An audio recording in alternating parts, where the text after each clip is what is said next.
ತುಂಬ ಖುಷಿ ಆಗ್ತಿದೆ. ಆಮೇಲೆ ನಾವು ಮಾಡದೇ ಇರೋ ತಪ್ಪಿಗೆ ಬಂದು ಇವತ್ತು ಕಟ್ಕಟೆಯಲ್ಲಿ ನಿಂತಿದ್ದೀವಿ. ಇವನು ಅವರೆಕಾಯಿ ಬೇಯಿಸ್ಕೊಳಕ್ಕೆ ನಮ್ಮನ್ನು ಕಟ್ಕಟೆಯಲ್ಲಿ ನಿಲ್ಲಿಸಿದ್ದಾನೆ. ಇದು ಯಾವ ರೀತಿ ಸರಿ ಅನಿಸುತ್ತೆ? ಮೀಡಿಯಾ ಅವ್ರ ಮೇಲೆ ತುಂಬ ಗೌರವ ಇದೆ. ಮೀಡಿಯಾ ಅವ್ರನ್ನ ಡೈವರ್ಟ್ ಮಾಡಿದೆ ಅವನು, ನಿಮ್ಮ ದಾರಿ ತಪ್ಪಿಸವನೆ. ಈಗಾಗಲೇ ನಮ್ಮದು ಒಂದೇ ಅಲ್ಲ, ಅವ್ನು ನೋಡ್ತಿದ್ದೀರ ಎಷ್ಟು ಕೇಸ್ಗಳು.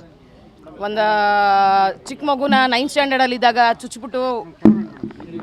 ಚುಚ್ಚಿಬಿಟ್ಟು ಓಡ್ ಬಂದಿರೋದು ಸ್ಕೂಲಿಂದ. ಆಮೇಲೆ ಒಂದು ಲೇಡಿಗೆ ಲೈಂಗಿಕ ಕಿರುಕುಳ ಕೊಟ್ಟಿರೋದು. ಆಮೇಲೆ ಲಾಯರ್ ಜಗದೀಶ್ ಅವ್ರಿಗೆ ಹೆಲ್ಪ್ ಮಾಡೋಕ್ಕೋರು ಅವ್ರಿಗೆ ಕೆಟ್ಟದಾಗ ಬೈದವನೆ. ನೆನ್ನೆ ಸಂಘಟನೆ ಅವ್ರನ್ನೆಲ್ಲ ಬಾಯಿಗೆ ಬಂದಂಗೆ ಬೈದವನೆ. ಇವ್ನಿಗೇನು ತಲೆಗಿಲ್ಲ ಕೆಟ್ಟೋಗಿದ್ಯಾ? ಆಮೇಲೆ ನನಗನ್ನಿಸ್ತಿದೆ ನಾವೆಲ್ಲ ಇಷ್ಟು ಟೈಮ್ ವೇಸ್ಟ್ ಮಾಡ್ತಿದ್ದೀವಿ ಆ ಹುಚ್ಚನ ಬಗ್ಗೆ ಮಾತಾಡೋಕ್ಕೆ. ದೊಡ್ಡ ಹುಚ್ಚಾನೆ, ಹುಚ್ಚ ವೆಂಕಟ ಆದರೂ ಪರವಾಗಿಲ್ಲ, ನಿಜಾನ ಅಲ್ಲ?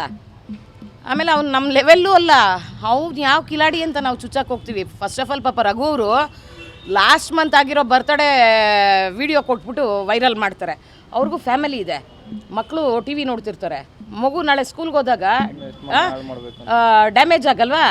ಏನೋ ನಿಮ್ಮ ಪಪ್ಪ ಹಿಂಗೆ ಬಂದ್ಬಿಟ್ಟು ಅದೇನು ಇರುತ್ತೋ ಏನೋ ನಿಮ್ಮ ಪಪ್ಪ ಹಿಂಗೆ ಬಂದ್ಬಿಟ್ಟಿದ್ದಾರೆ ಟಿ ವಿ ಮಕ್ಕಳಿಗೆ ಎಷ್ಟು ಅರ್ಥ ಆಗುತ್ತೆ? ನನ್ನ ಮನೆಯಲ್ಲಿ ವಯಸ್ಸಿಗೆ ಬಂದಿರೋ ಮಕ್ಕಳವ್ರೆ, ನಮಗೆ ಅರ್ಥ ಮಾಡ್ಕೊಳೋ ಕೆಪಾಸಿಟಿ ಇದೆ ಮಕ್ಕಳಿಗೆ, ಮಾಡಿರಲ್ಲ ನಮ್ಮ ಮಮ್ಮಿ ಅಂತ. ಇನ್ನು ಎಷ್ಟು ಮನೆ ಹಾಳು ಮಾಡಬೇಕು ಅಂತ ಇವನಿಗೆ ಯಾರು ಬುದ್ಧಿ ಕಲಿಸೋರೇ ಇಲ್ವಾ? ಸರ್, ನನಗೆ ಮಹೇಶ್ ಅವರು ನನಗೆ ಪೂಜೆಗೆ ಕರೆದ್ರು. ಮಹೇಶು ನನಗೆ 8-10 ವರ್ಷದ ಪರಿಚಯ. ಅವ್ರ ಫ್ಯಾಮಿಲಿ ಇಲ್ಲ. ಪ್ರತಿ ವರ್ಷ ನಾನು ದೇವಸ್ಥಾನ ಪೂಜೆಗೆ ಬರ್ತೀನಿ. ಹೋದ ವರ್ಷ ಬರೋಕ್ಕಾಗಲಿಲ್ಲ, ಈ ವರ್ಷ ಬಂದೆ. ನಾನು ದಾಸನ ಹುಡುಗರು ಎಲ್ಲ ಬಂದ್ವಿ. ರಕ್ಷಕ್ ಅಷ್ಟೊತ್ತು ಬಂದಿದ್ದ. ಎಲ್ಲ ಪೂಜೆ ಆಯಿತು, ಊಟಕ್ಕೆ ಕೂತ್ಕೊಂಡ್ವಿ. ಊಟ ಮಾಡ್ತಾಯಿರೋ ಟೈಮಲ್ಲಿ ಇವನು ಪ್ರಥಮ್ ಬಂದ. ಅಕ್ಕ ಚೆನ್ನಾಗಿದ್ದೀರಾ ಅಂತ. ಹೋಗಪ್ಪ ನಮಸ್ಕಾರ ಮಾಡ್ಕೊಂಬ ಹೋಗು, ಊಟ ಮಾಡೋಣ ಅಂತ ಅಂದಿದ್ದೆ ತಪ್ಪ ಸರ್? ಎದುರುಗೆ ಬಂದು ಊಟ ಮಾಡಿಬಿಟ್ಟು ಊಟ ಎಲ್ಲ ಆದಮೇಲೆ ಕೈ ತೊಳ್ಕೊಂಡು ಅಕ್ಕ 2 ನಿಮಿಷ ಮಾತಾಡಬೇಕು ಅಂದ. ಏನು ಚಿನ್ನ ಅಂದೆ. ಅಕ್ಕ ಇದು 8ನೇ ತಾರೀಕು ನನ್ನ ಫಿಲಮ್ ರಿಲೀಸ್ ಇದೆ, ಪ್ರಮೋಷನ್ ಮಾಡಿಕೊಡ್ಬೇಕು, ನೀವು ಹೆಲ್ಪ್ ಮಾಡಬೇಕು ಅಂತ ಅಂದ. ಖಂಡಿತ ನಾನೇ ಬರ್ತೀನಿ ಥಿಯೇಟ್ರಿಗೆ, ನಮ್ಮ ಸ್ನೇಹಿತರಿಗೆಲ್ಲ ಹೇಳ್ತೀನಿ, ಒಳ್ಳೆ ರೀತಿಯಲ್ಲಿ ಮಾಡೋಣ ಬಿಡಪ್ಪ ಅಂತಂದೆ. 6ನೇ ತಾರೀಕು ನನ್ನ ಫಿಲಮ್ ಟ್ರೀಸರ್ ರಿಲೀಸ್ ಇದೆ, ಸೂರ್ಯಣ್ಣ ಅಂತ ಮಾಡ್ತಿದ್ದೀನಿ, ನನ್ನ ಟ್ರೀಸರ್ಗೂ ಬಾಪ್ಪ ಚಾಮರಾಜಪೇಟೆಯಲ್ಲೇ ಅಂತ ಅಂದೆ. ಹೂನಕ್ಕ. ಅವ್ನು ಹಿಂಗೆ ಹೊರಟ, ನಾನು ಇವರು ಮಹೇಶ್ ಫ್ಯಾಮಿಲಿ ಹತ್ರ ಎಲ್ಲ ಮಾತಾಡಿಕೊಂಡು ನಾನು ದಾಸ ಎಲ್ಲ ಹೊರಟ್ವಿ. ರಕ್ಷಕು ನಮ್ಮ ಜೊತೆನೇ ಬಂದ. ಯಾವ ಗಲಾಟೆ ಆಯಿತು? ಯಾವ ಹುಡುಗರು ಇದರಲ್ಲಿ? ಲಾಂಗು ಮುಚ್ಚಿಡೋಕ್ಕೆ ಇವನೇನು ದೊಡ್ಡ ಕಿಲಾಡಿನಾ?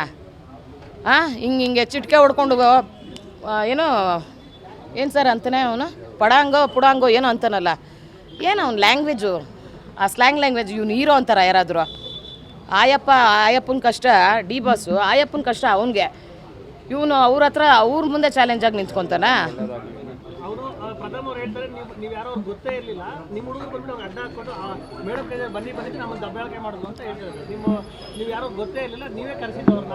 ನನಗೇನು ಸರ್ ಅವನಿಂದ ನಂಗೇನಾಗಬೇಕು?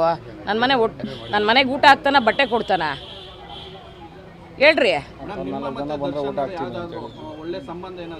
ಸರ್. ಕರಿಯಾ ಫಿಲಮ್ ಶೂಟಿಂಗ್ ಟೈಮಲ್ಲಿ 75% ಶೂಟಿಂಗ್ ಟೈಮಲ್ಲಿ ಅವ್ರ ಜೊತೆ ನಾನು ಟೈಮ್ ಸ್ಪೆಂಡ್ ಮಾಡಿದ್ದೀನಿ. ನನ್ನ ಅಣ್ಣ ಅನ್ನೋಕ್ಕೆ ಇಷ್ಟಪಡ್ತೀನೋ, ತಮ್ಮ ಅನ್ನೋಕ್ಕೆ ಇಷ್ಟಪಡ್ತೀನೋ, ನಾವಂತೂ ಯಾವುದೇ ರೀತಿ ಅವ್ರು ಎಂಥ ಬ್ಯಾಡ್ ಪೊಸಿಷನಲ್ಲಿದ್ದರೂ ನಾವು ಬಿಡ್ಕೊಡೋಕೆ ರೆಡಿ ಇಲ್ಲ. ಜೈ ಡಿ ಬಾಸ್ ಅಂತೀವಿ.